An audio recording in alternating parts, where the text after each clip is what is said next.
Good morning, and welcome to episode 204 of Getting Rich. I'm your host, Rich Checkan, president of Asset Strategies International, and today is Wednesday, December 11th, 2024. Regional tensions continue to drive safe haven buying of gold, which is on a rebound after the post-election sell-off that we saw a few weeks ago.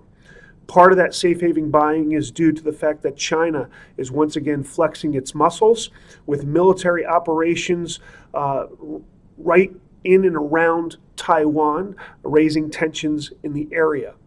In Syria, after 14 years of revolutionary operations, the revolutionary forces have ousted the Assad government. Assad has sought asylum in Russia. France's no-confidence vote over their current administration continues to sort itself out.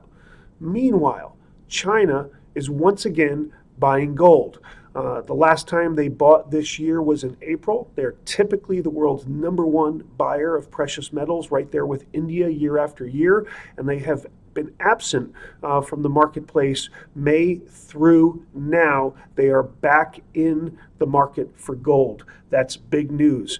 In the meantime, Americans continue to run up debt at an incredible level, suggesting that we are at or nearing the point where household debt is at the max, credit cards are at their limit, and folks are going to have to find other ways to deal with the inflationary pressures of the past several years. And surrounding all of that, the Fed meets next week for the final Federal Open Market Committee meeting of this year. So let's take a look at some of the numbers and see what's going on as a result of all of these machinations. First thing, gold is up 1.9% at $2,695.10. That's up from $2,645.30 last week. Silver's the big winner this week. It's up 3.2% to $31.91.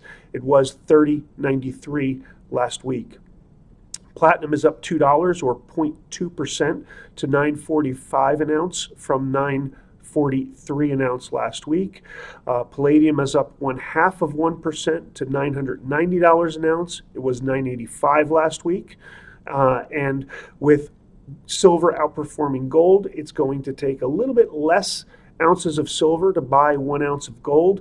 The gold-silver ratio is down to 84.46. It was at 85.53 last week. And despite all the strength in gold, the dollar is virtually unchanged, trading at 106.67 on the index. It was 106.46 last week.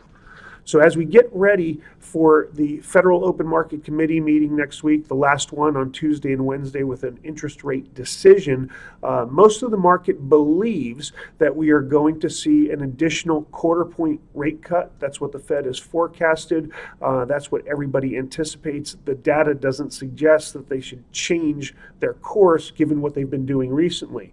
The last two figures to come out that might affect that, our consumer price index comes out today, and the producer price index comes out tomorrow, and then we get our Fed decision next week, Wednesday. We all know where this is going, and the only question I have for you is, got gold? Because you're going to need it. That's where this goes. All roads right now lead to gold.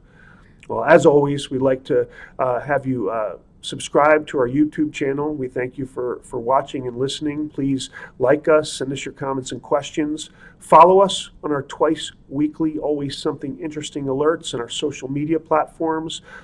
Get our once monthly information line newsletter.